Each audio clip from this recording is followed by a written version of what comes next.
Hello and Jai Hind. It's my proud pleasure and honor to welcome two very illustrious gentlemen over here to be in conversation about the northeast part of India, the development in the northeast part of India. They need no introduction at all. Of course, Lieutenant General John Ranjan Mukherjee, you all are familiar with him. He's been the former Chief of Staff of the Eastern Command of the Indian Army. He was also the GOC of the Chinar Corps in Srinagar, and particularly, which is very relevant in today's deliberation we are going to be talking about, and about his experience in the Northeast as well. The general officer who commanded the 2 Mountain Division in Dinjan, and he, of course, he's handled various counter-insurgency operations.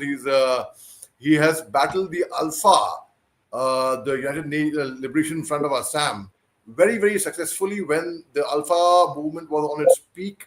And he's from the Assam regiment, and he's a living legend. Of course, you all know about General Mukherjee, in fact, and Mr. Jaideep Saikia, yet another legend, despite the fact that more than a quarter of a century separates Mr. Jaideep Saikia and General Mukherjee. They have shared several panels together. They've traveled to Bangladesh together. They have Mr. Jaideep Saikia and General Mukherjee have had a very close association. In fact, we go back to 2002 in the Chinar Ops Room, where General Mukherjee and Mr. Saikia had a discussion on insurgency as well. And in fact, let's go on further on and let's go on to converse with them. Sir Jain, and thank you very much for spending time, sir. Jain.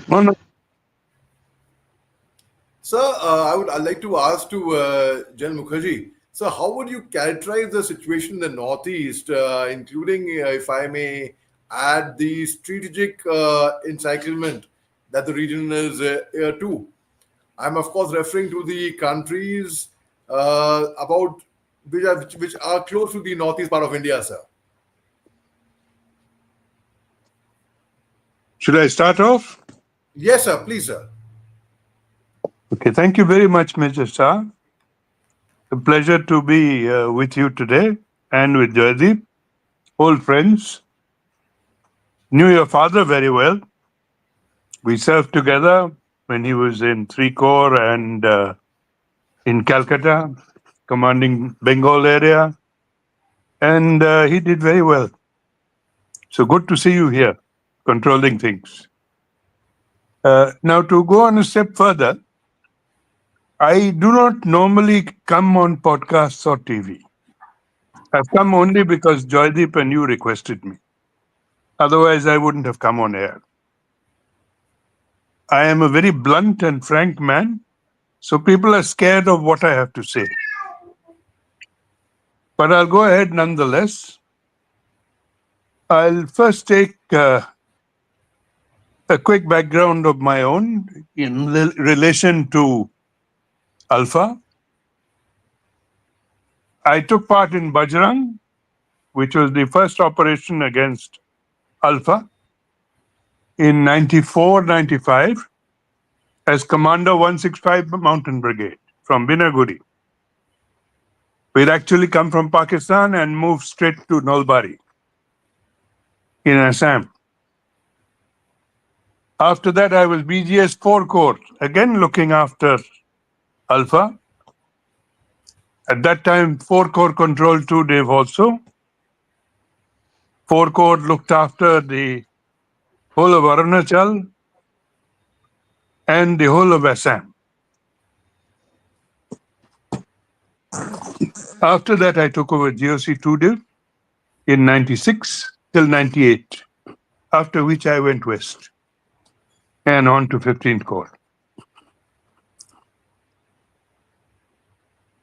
Alpha was very active at that time. We had the 28th Battalion plus, if I remember correctly, 7th, 8th, 9th Battalions floating around of the Alpha in the region. My area of domain in 2 Div extended to the whole of the rest of Arunachal Pradesh, including Tiruppan Changla, complete Upper Assam, complete South Assam, and border areas of Nagaland, without intruding into 3 Corps area of responsibility.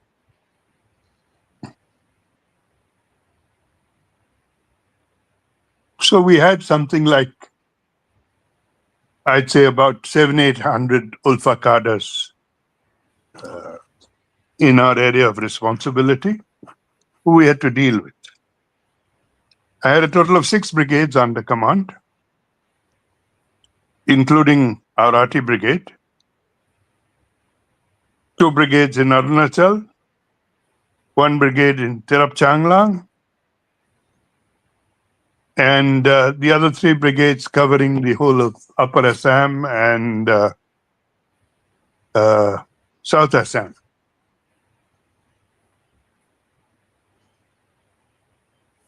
The Alpha at that time also was under pressure from us and had camps just across the border in Myanmar, opposite Tirap and Changlang, Pangso Pass, and just across.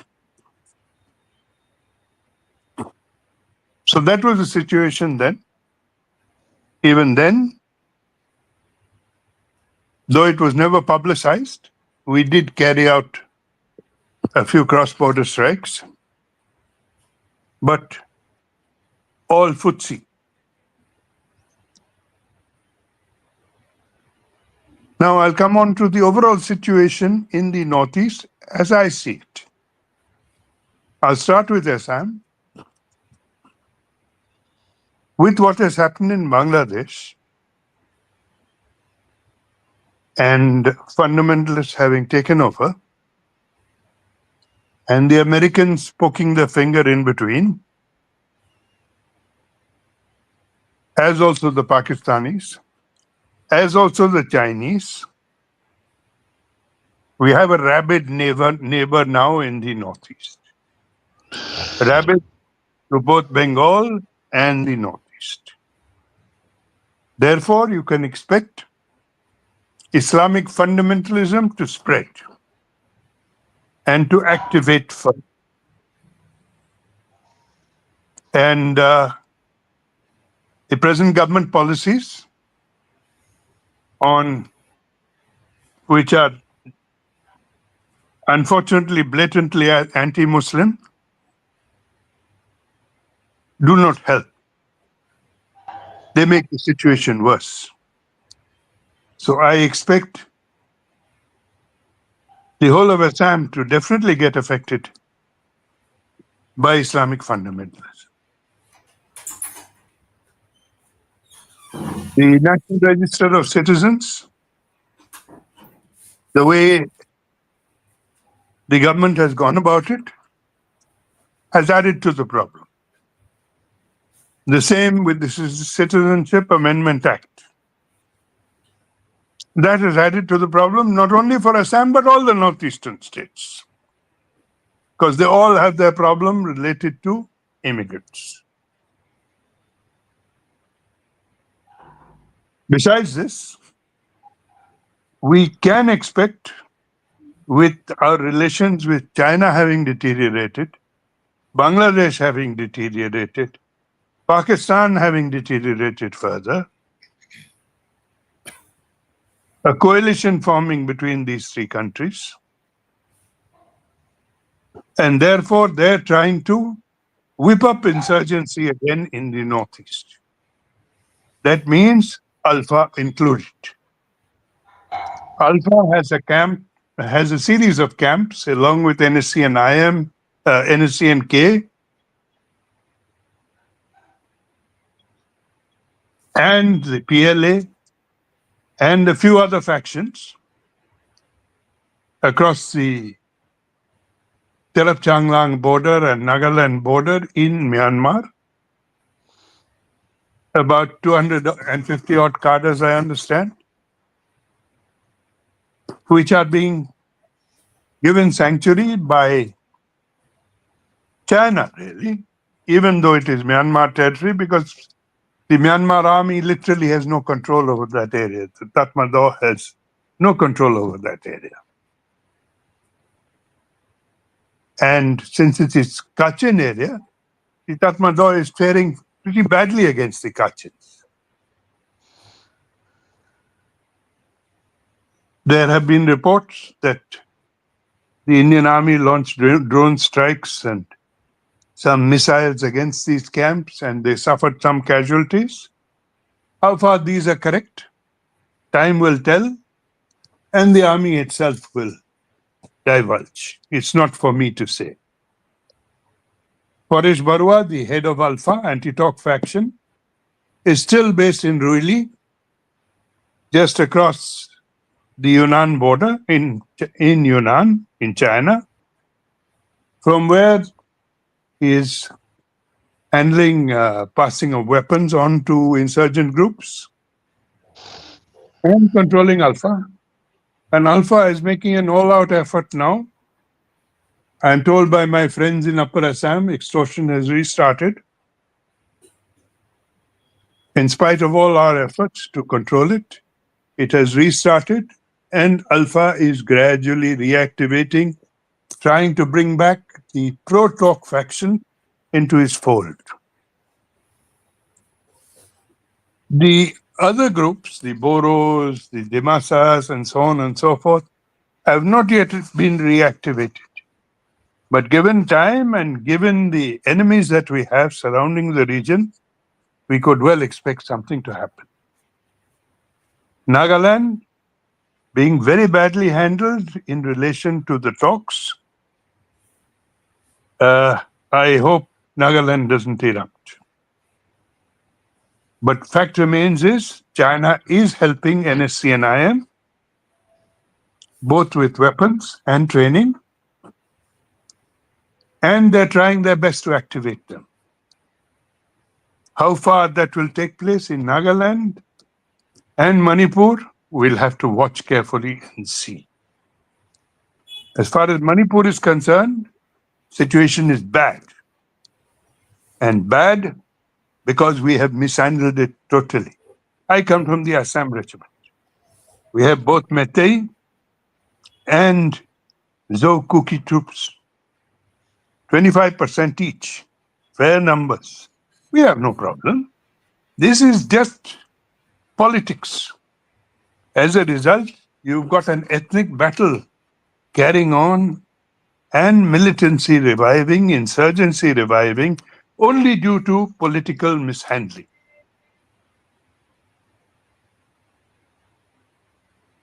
And you must squarely blame Delhi for this, besides the Biren government that has just passed over.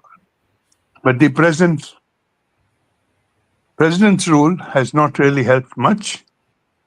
Situation is still not under control. As far as Tripura is concerned, I am told that again Bangladesh is trying to, through the interstate intelligence, is trying to reactivate insurgency in Tripura.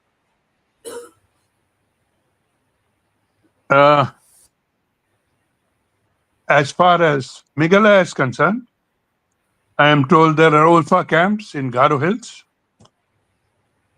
but the Meghalaya insurgent group has not yet activated again. It's quiet and relatively peaceful. I leave out Sikkim for the moment. They're not really effective. But the whole of Lower Assam really at the moment is definitely a Muslim stronghold. I would like to give you a small demographic feedback, which I had prepared when I was BGS 4 Corps for Eastern Command. And I think it's very relevant. It may have changed somewhat since then, but the figures basically are like this. This was carried out by detailed survey by troops on ground. Assamese of Aryan origin, those who had migrated from the West, 9% of the population. Assamese of Ahom origin, 10%. This is of vintage 94, 95, 96. Assamese of Muslim origin, which is pre-1901, that is long ago, and who had settled during the Muslim invasions or the Mughal invasions of Assam, being only 6%. Mongoloid tribes, including the Boros, 12%. Manipuris, 2%. Nepalis were domiciled Assam Rifle soldiers in the area, 2%. Tea tribes brought in by the British for cultivation of tea, 15%. Bangladeshi Muslims, 22%. Bangladeshi Hindus, 17%. Labor class from other parts of India, 3%. So you have a combination of Assamese of Aryan origin and Ahom origin, just being 19% of the population. Already way back in 94, 95, being outnumbered by Bangladeshis, whether it be Hindu or Muslim. And therefore, hatred for Bangladeshis developing right from then and earlier. And this continues till today. I understand the Muslim percentage has risen since then. How much, nobody knows. But I'll give you an example like West Bengal. I was going through the figures. I thought the figure was 35%. But I am told now the figure is 45%. So you do have a demographic battle and Islamic fundamentalism coming in a very big way into Assam and into the Northeast, which will spill over into the other states. As far as China is concerned, you have an active enemy on your borders in Arunachal who will do everything they can. They may not be able to do it directly, but they will instigate the insurgents to do it for them. You've got Myanmar who are in trouble. The so-called Act East policy can't go through unless Myanmar gets solved. And therefore, development of the Northeast is getting slowed down because of Act East not working. And Myanmar, a battle developing in Myanmar between China and America as to who controls it and the strategic minerals of Myanmar, particularly northern Myanmar. But China at the moment has the upper hand. And Myanmar, as you know, has maximum rare minerals, rare earth minerals in the world, which China controls. As far as Bangladesh is concerned, you're well aware of what the situation is. As far as Pakistan is concerned, hand in glove with Bangladesh. As far as Siliguri corridor is concerned, again there are worries. As far as Bengal is concerned, again you're worried about Islamic fundamentalism. So when you look at the Northeast, you have to look at Orissa, Bengal, Bihar, eastwards. That whole area has to be taken together, not only the Northeast. Thank you. Right, sir. Thank you so much. So you threw some very good insights, in fact, very, very good insights, in fact. So Mr. Jaideep Saikia, sir, you have been awarded an Eastern Army Commander's Commendation Card, a Director General Assam Rifles Commendation Card.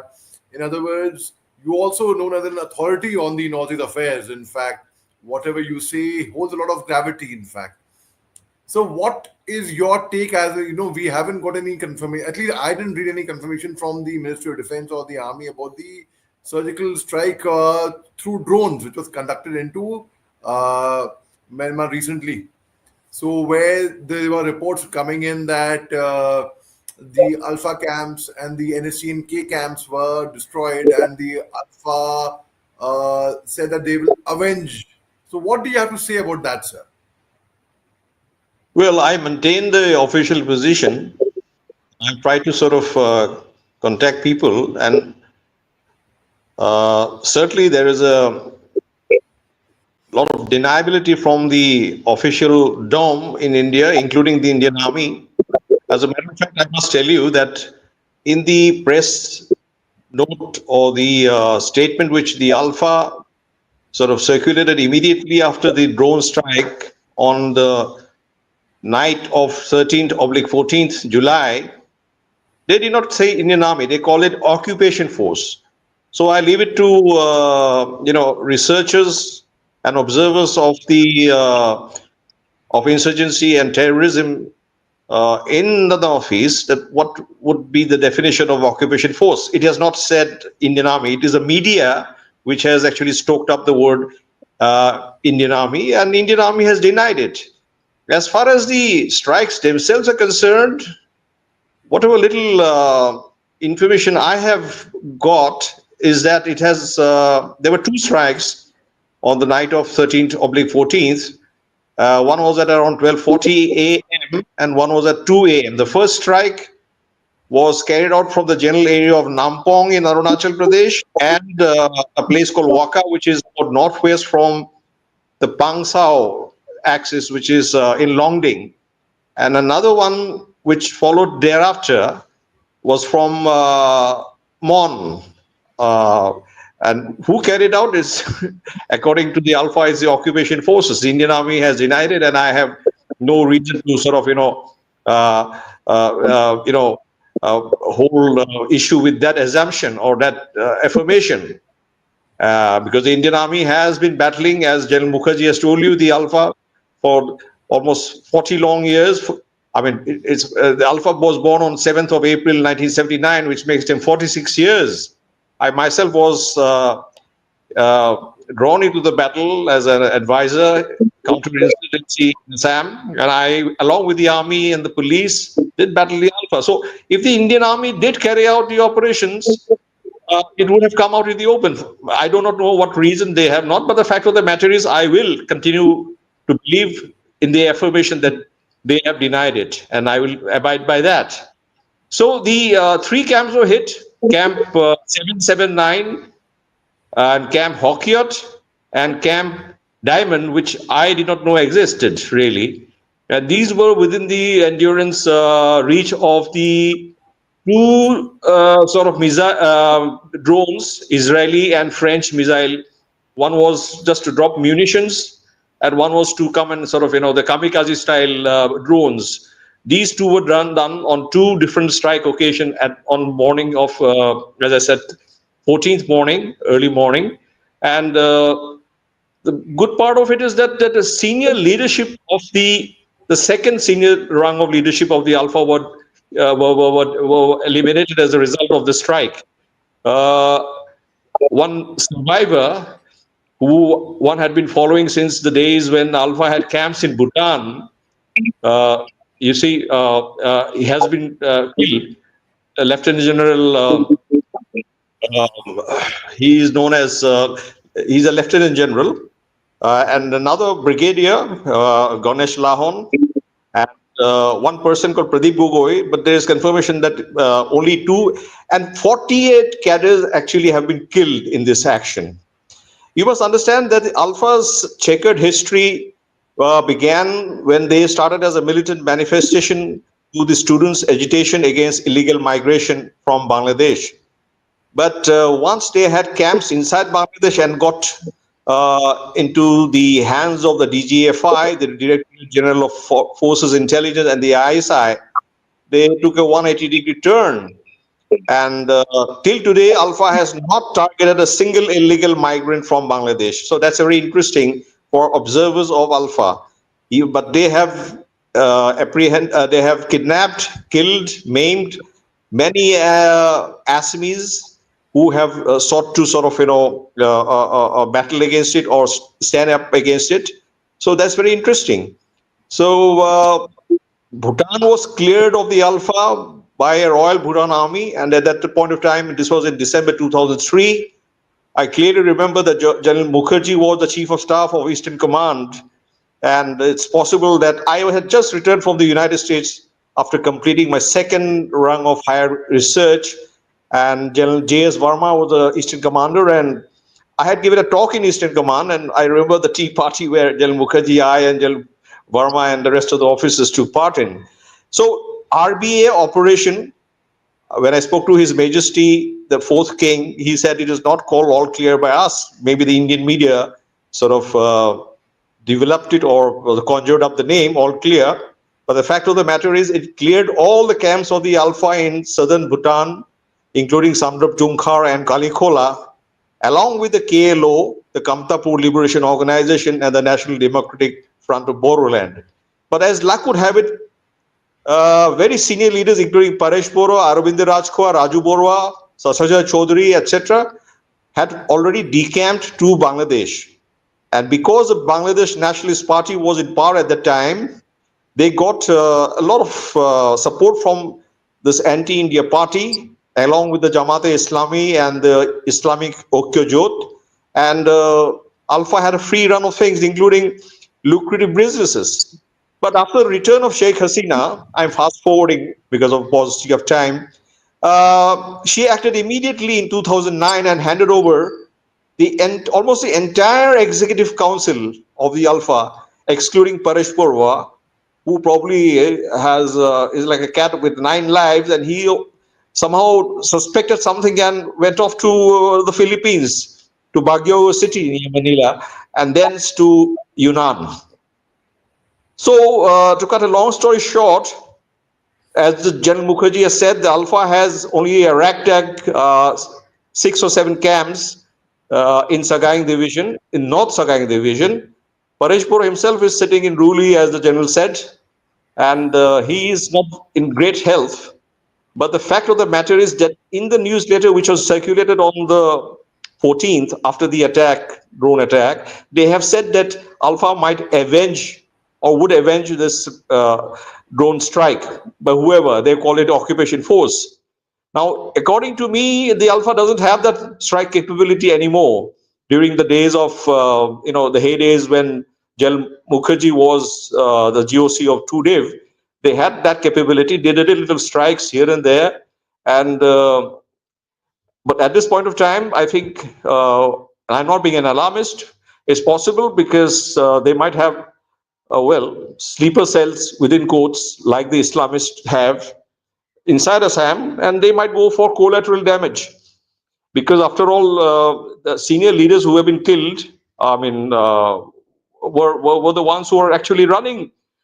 I would not say that the strength of the Alpha is as much as 250, as General Mukherjee says. I would say it will be around only about maybe 80 or 90 odd cadres. Most of them, of course, deserted. And the ones who have been recruited have gone because of, a romance, thinking that, well, the life of a guerrilla is very interesting. But there is no ideology left in the Alpha. There is no support among the Assamese people in the Alpha anymore. And it goes to the credit of people like General Mukherjee and the rest of the Indian Army, the Assam Police, and of course the other overground workers who fought the Alpha, that the support base of the Alpha has completely eroded today. So despite the fact that they have said that, there would be revenge killing, etc., or retribution from their side, I do not think the Alpha will be able to carry out. But at the same time, there should be, caution should be exercised, and people are suspecting that it could be the Indian Army. But I follow the official line that the Indian Army has denied it, and I'll leave it at that, because I have no one to comment about something which they have officially denied. Over to you. Right. And sir, my last question as we conclude, I would like to ask General Mukherjee, sir, Manipur has been burning for quite some time, and we've had discussions on this, and a couple of times you and we spoke about it, sir. So what do you think could be the solution to bring peace? Because I don't think Manipur has settled down as yet, and this hasn't got peace as yet. So what do you think could be the solution to get peace in Manipur, sir? Well, irrespective of what the security forces claim to have recovered in terms of number of weapons and so on and so forth, from what I saw on the media, I am not sure about the exact figures, but from what I saw on the media, most of the weapons that were recovered are local weapons, not the 6,000 odd weapons that were stolen from the police. So those weapons are still floating around.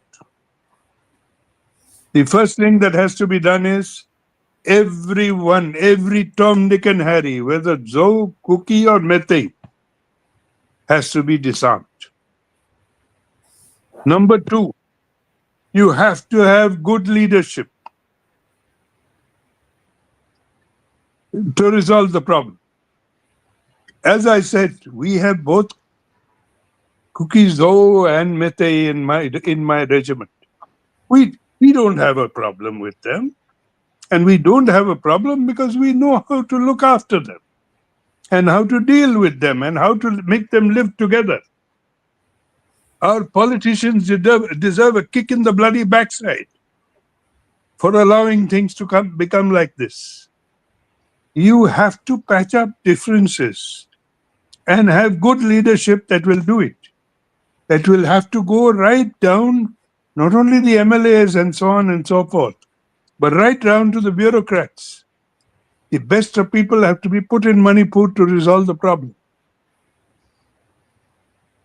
Then, given time, everything will settle. Does that answer your question? Yes, sir. Very much, sir. Very much. And so, Mr. Saikia, what do you think could be the solution for Manipur, sir? Well, I am totally on the same page as General Mukherjee, and I am glad he brought out this topic about the recovery of arms after the president's rule. Most of them were actually local arms, and the arms which are in the hands of the earlier coordination committee or CORCOM and now G5. G5 is because one of the group factions of the UNLF, Pangmei, came over ground. But you still have sizable mighty insurgent groups in Sakaing division in three neat clusters, north, middle, and south clusters, and they continue to wield sophisticated arms, and they are in cahoots with the Myanmarese army. That there has been a sort of a understanding between these G5 group of five, which includes UNLF, Koirang, PLA, KYKL, KCP, Prepak, etc., five of them. So they have come into an understanding with the Myanmarese army that you continue to sit pretty here, but you must help us quell the unrest which has erupted after the military takeover, when the junta took over on this thing. So, I do not know what the policy of the government of India is. Are we talking to Tatmadaw? Are we talking to the People's Defense Force, which is the armed wing of the National Unity Government, which is a government in exile in Chiang Mai, Thailand? The fact of the matter is, I'm not very clear whether the neighborhood policy, firstly for Myanmar, and naturally because it has implications for Manipur, as I said. You see, these mighty groups come, they train and arm radical groups like the Arambai Tengol, and they go back across. The fence, I am totally with the fence idea, because after all, the porous border and the free movement regime has not worked. I mean, yes, we need to talk about the sentiments of the ethnic people there. I mean, there are ethnic contiguities, but when a state is endangered the way Manipur is, with camps of insurgents, as I said, the G5 just across the border, and they have sophisticated arms which are being supplied by the Chinese, by the Norinco supply agencies in China. So the sophisticated arms are being used by radical groups like the Arambai Tengol against innocent people, including to sort of carry on the ethnic turmoil. So the only solution really is, I would say, because the geography itself is a reason for the trouble.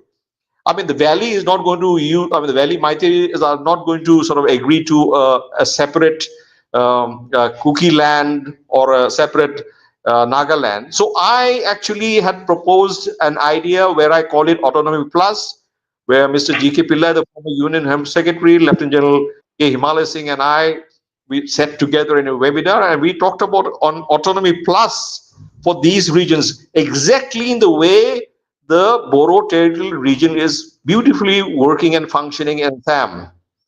The Boros were naturally fighting the Indian state, both the BLT and the NDFB.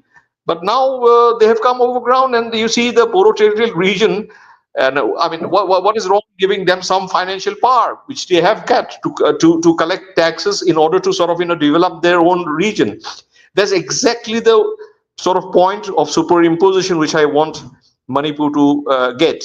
If the cookies are given a different administrative zone or a net sort of area which they can govern, self-govern without any interference from the Maites, I think all would be well.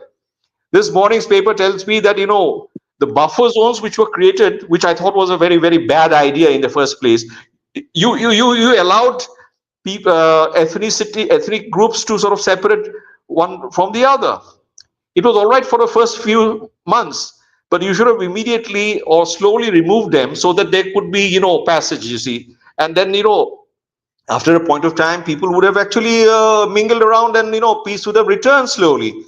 But these artificial barriers by way of the buffer zone has now created almost cemented the boundaries. And today's morning's newspapers and yesterday's tells me that people who have wanted to come back to their original place of stay from the relief camps have been stopped by the security forces because the place which they want to return to are very sensitive. Another pogrom could happen, so that would flare up. But I thought buffer zone was not a good idea to start off with. But at this point of time, there is no other solution except to carve out separate 3 administrative zones, would be on the lines of the BTR or the Boro territorial region, which with financial powers, so that they can sort of administrate their own people, develop the region, build hospital, bridges, schools, etc., with the taxes they collect, and of course with the help of New Delhi, which must sort of financially support them for the first 10 years or so. I think that's the only solution, the autonomy plus. Over to you. Yes, sir, absolutely. Sir, I sincerely thank you and thank General Mukherjee for your time. In fact, it's been a pleasure and great learning and great education, hearing from 2 stalwarts who know the northeast part of India inside and out. And any last message you would like to give General Mukherjee, sir? I think we have to be very, very careful of the coalition that is forming against us: China, Pakistan, and Bangladesh. And to add to this, whether you like it or not, the Tatmadaw have more or less got allied in Manipur to the Metis, and the Chin National Army, as also the Arakan National Army, are more allied to the Zos and Kukis. So if we don't watch out, you will find elements coming from across the border to take part in the struggle between these ethnic groups. So what Jaideep has brought out about the autonomous regions and so on, totally agree with.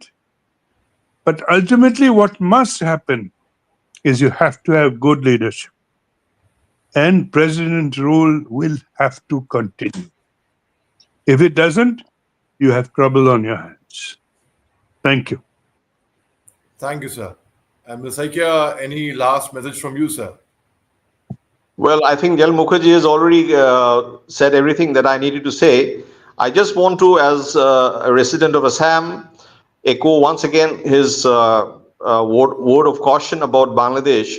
Bangladesh of today, after the ouster of legitimately elected Sheikh Hasina, General Mukherjee and I visited Bangladesh as a part of a delegation in 2016, and I saw secular Bangladesh in the 3 days we stayed there.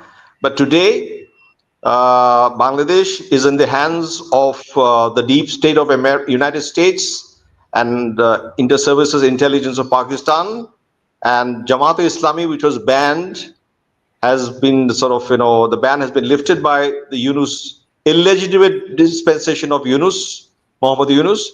And it's a matter of time because of the atmospherics in Assam, which I feel in Lower Assam particularly would actually, give a clarion call to the Islamist radical outfits, and many of them which are already inside Assam. The Assam police, which is an alert force and a special branch of the Assam police, had apprehended many people from the Ansarullah Bangla team and the Jamaatul Mujahid in Bangladesh in the past. But now, with the lifting of the ban of the Jamaat-e-Islami and the Hizb ut-Tahrir and others have been all released from prison, it's a matter of time before what a former governor of Assam, Lieutenant General S.K. Sinha, says that, with the demographic change, which General Mukherjee has so beautifully enumerated right in the beginning, the illegal Muslim population of Assam, despite the fact that there was no census in 2019 because of the COVID, 21, because of the COVID, according to my understanding, is almost 42%. So you see, the entire Lower Assam districts, as General Sinha had predicted long ago in his letter to the President of India, could ask for a merger with Bangladesh. And in fact, Muhammad Yunus has made statements to the effect in an enemy country like China, where he says that India's northeast is landlocked, and we have no access to the sea, and they are the rulers of the sea, etc., etc. So it's a matter of time, because of the atmospherics in the Assam of today and what's happening around the world, that we will see radical Islamist rising its head. And I must mention here one thing, Major Ali, that you see, I make a distinction between secular Indian Muslims and radical Salafists who have somehow or the other got radicalized by an alien agenda, which is not only alien to Indian thought, but to Assamese thought as well. So it's important that we sort of, first of all, segregate the Indian Muslims who are patriotic, and a majority of them are patriotic. We segregate them from the ill effects of the radical Salafists, which have come from the West, from the Al Qaeda, from the ISIS, and from the ISKP, the Khorasan province, etc., through the Kashmir, etc. And now they have reached Bangladesh. So basically, two pincers, one from the west, one from the east. And as General Mukherjee has said, Siliguri corridor has been activated. That has become the hub of the new Islamist agenda. And Lower Assam is just next door, and so we have to be very careful about that. And the parting short, as far as Alpha is concerned, after the return of Sheikh Hasina, they had to sort of, decamp. But it is a possibility, and some observers have said that people like Paresh Purwa, who continue to have frozen businesses in Bangladesh, might return and reactivate the Alpha, a new Alpha, as it were, because there was a very important battalion, or 109, in Sherpur, Bangladesh, and actually reactivate that against India and Assam. So we have to be cautious on all fronts, but I do believe that the people of Assam and the people of Northeast have eschewed violence, insurgency, and terror, and they would support the government and the security forces, including the Indian Army, in the quest for peace, development, and prosperity of the enchanted frontiers. Right, sir. So thank you very much for spending your time, sir. Have a nice day ahead, and thank you very much for the enlightening talk, sir. Thank Jai you. Hind. Thank you. Pleasure all ours.